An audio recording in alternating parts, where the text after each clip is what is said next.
my grind, put my foot on that fucking mold and keep pushing for paper. I need that motherfucking money like LeBron with the Lakers. Champagne, private plane, bitch, I'm doing it major. What up? What up? What up? And welcome back to Marv's World, the podcast. And we back with another banger, man. Make sure you say what up to my boy Biggie. Baby. Look, man, I've been gone for a while, man, but let's get to it, man. I got bit by this Jeepers Creepers ass spider and didn't absorb no Spider-Man powers. I'm still a normal ass human, and I'm mad about it. First things first, shout out to my favorite rapper, Kendrick Lamar. You see the shirt. Let me stand up for you in case you know you niggas is blind. You know, my favorite rapper, Mustard, they not like us. What else to say on there? It's not enough. Few solid bitches left, but it's not enough. Few niggas in it real, but it's not enough. How can they ass? Man, somebody gotta do it. I'll be the nigga out. Man, somebody gotta do it. Favorite rapper. I don't care what nobody say, man. You know what I'm saying? It was my favorite rapper way before all this Drake shit, all this type of shit. I'm tired of the slander. I'm tired of the slander of Drake. I'm tired of the slander of Kendrick Lamar. I'm sorry that, hey, my favorite rapper do deep shit. That everything just not what it seems. And we don't rap about the same shit that we've been rapping about for the last 20 years, even though Drake is still in my top 5. Come on now, dog. I like my soul being fed a little bit, and that's what Kendrick gives me. By the way, he won 5 Grammys for They Not Like Us. Not surprised. They gonna try to play the little song of Drake saying, Kendrick just opened his mouth. Somebody give him a Grammy right now. Look, bro, you won a Grammy off of back-to-back, my nigga. You won a Grammy for back-to-back. Here's the proof. You won. So what's the difference, bro? Y'all niggas are some hypocrites, bro. Y'all some haters, bro. Then he does the Super Bowl halftime show. Number one, if it was Drake that won 5 Grammys and did the Super Bowl halftime show, y'all would be over here super glazing. I'll probably be over here super glazing because Drake is the GOAT. It is. Just like Michael Jackson was the GOAT. But there was still Prince. It can be more than one GOAT. Look, also, before we get into the whole Kendrick thing, I want to address the New Orleans Lil Wayne thing. Okay. Wayne at the Super Bowl in New Orleans, it sounds amazing. We know him to be one of the greatest rappers of all time. Depending on who you are, top 3, top 5, top 10 at the minimum. Top 3, top 5, top 10 at the minimum.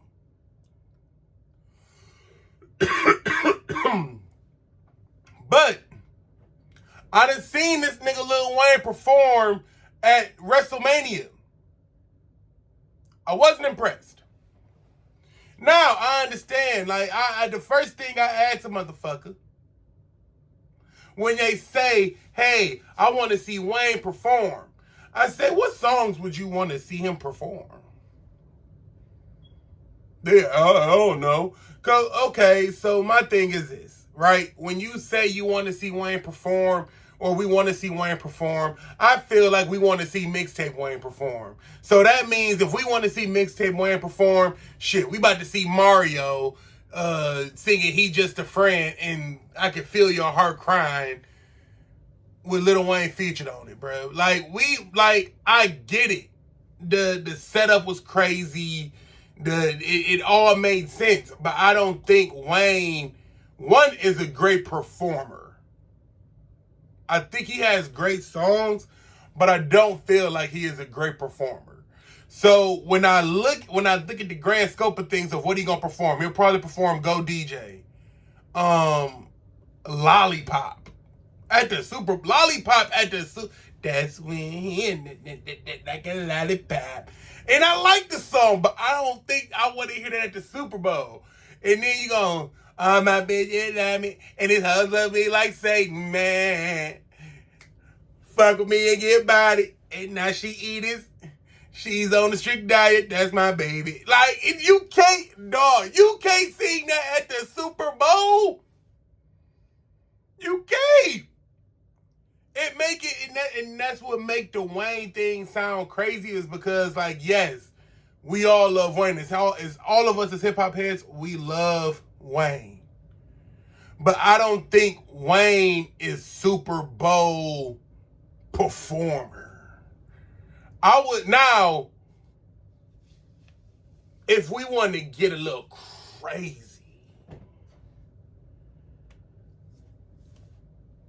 it's a lot of rappers that I assume would do the Super Bowl, or had the chance to perform at the Super Bowl. Like, I can see Eminem performing at the Super Bowl. I can see Jay-Z performing at the Super Bowl. I'm surprised we haven't got a Jay-Z Super Bowl performance yet, considering his involvement with that. But you never know. He might not want to do that, or maybe he's waiting for the grand stage for it to be in New York sooner or later. I don't know who's going to go to that cold-ass Super Bowl, but yeah.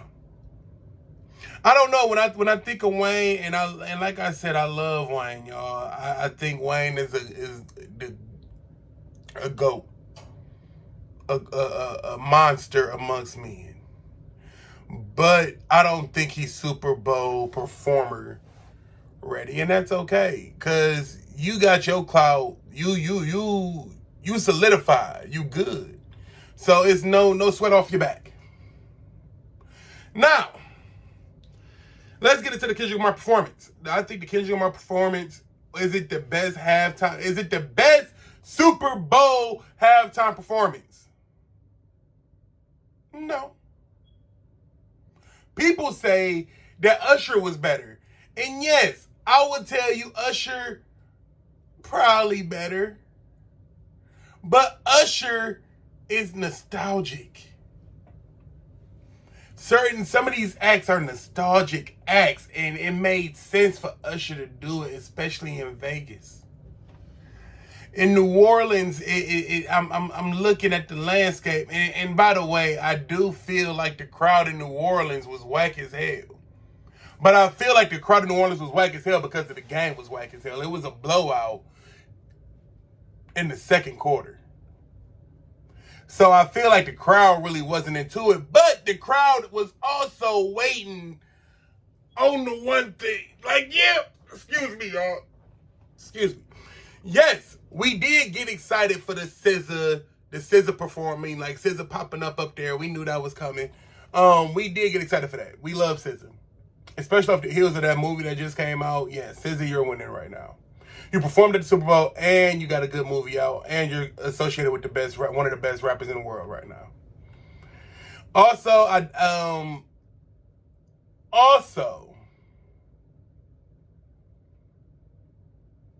the cameos from Kendrick Lamar's performance was amazing. I think a lot of the stuff was petty. Petty God.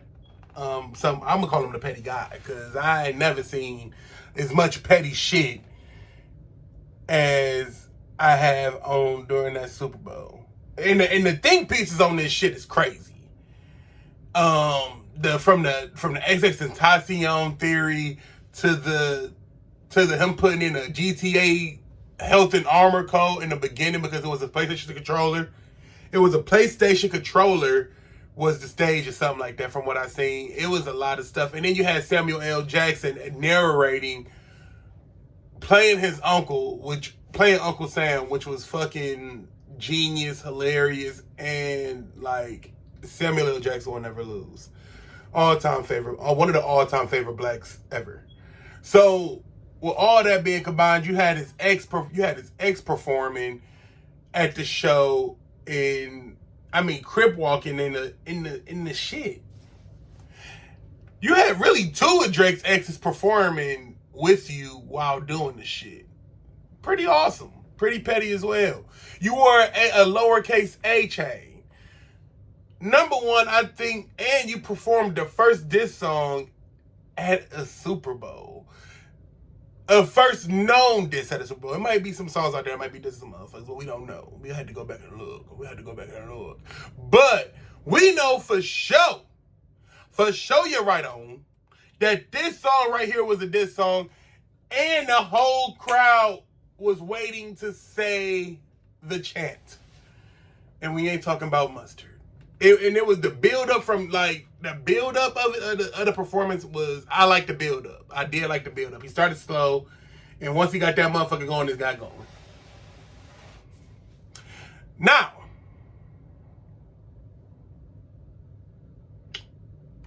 telling you, one day when we get a computer, guys, and we can go through and flawlessly watch the parts of the we'll do a top 10 Super Bowl performances of all time. And we'll go and figure out who the best Super Bowl performer, because I'll be sitting there, the debate happens every year. Is this the best performance? And some people gonna say Michael Jackson was the best Super Bowl performance. But my point, to me, if you say Michael Jackson, you glazing. Like, you a dick sucker, bro. I have to go back and watch it again. Like I said, we gonna chop it up on that. So here's where, remember to like, comment, share, and subscribe. And if you haven't, say what up to Biggie. If you haven't, say what up to Biggie. I'm gonna tell you the thing that pissed me off. I'm kind of off for the Super Bowl now. So my plan is to do a panel, and I have my people talk about the Super Bowl together. I'm gonna screen record it on Discord, and it's gonna be lit. If I can get the people to do it, it's gonna be lit. Here's my thing that pissed me off more than anything, right? I wake up, I take my daughter to school Monday morning. Fuck. Take my daughter to school. I'm waking up. I turn on the Breakfast Club. And I'm thinking, I'm going to hear Charlamagne the God saying, this is the best fucking performance in the world. Da-da-da-da-da. All this shit. That's not what I got. What I got was this big woman, Dank, from Detroit. I'm from Detroit. We get Dank on the Breakfast Club talking about her suing Lyft and her being denied access to the Lyft because the person that owned the car think that she was too big. Now, let me tell you something, guys. This is not my first rodeo with Dank. I have seen Dank on Deb Anthony's show where she was trying to find a female artist to groom and make the next big superstar. And Dank was on there. And I will tell you personally that Dank is talented. Dank was probably the best rapper on the show. And you're probably saying, well, Marv, did she win the show? No, she didn't. Didn't win the show at all. Didn't come close. But you want to know what stopped her from winning? It wasn't her talent. It was her size. Your talent didn't stop you from being great. Your size did. And I say all that to say this. Your size stopped you from winning. And I remember a time, and I know I'm going a little bit everywhere right now, right? I remember when I was in college, and people told me my sophomore year, because I lost a whole lot of weight my freshman year, had no self-control, and gained all the weight back that I lost. And I came back that next year, that next summer, and everybody was telling me to lose weight. you gotta lose the weight. You gotta lose the weight. And I was not losing the weight to spite them, to show them, hey, I can do this at my size. I can, if you give me the chance, if you instill that level of confidence in me and just rock with me, I can play. I felt I was a better player. I felt like if I was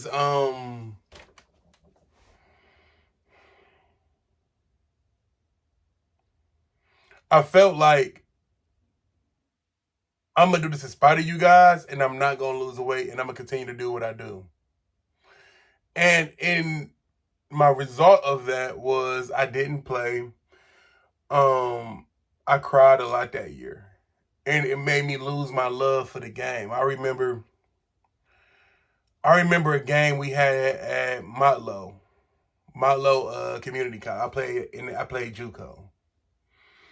And literally everybody on the team played except me. And I'm sitting at the end of the bench. And after the game, I just cried. I cried and I was sad and depressed because as much as I was trying to prove people wrong, I put my head down and put the work in every day. Every day. Like, I went to practice every day. I went to class.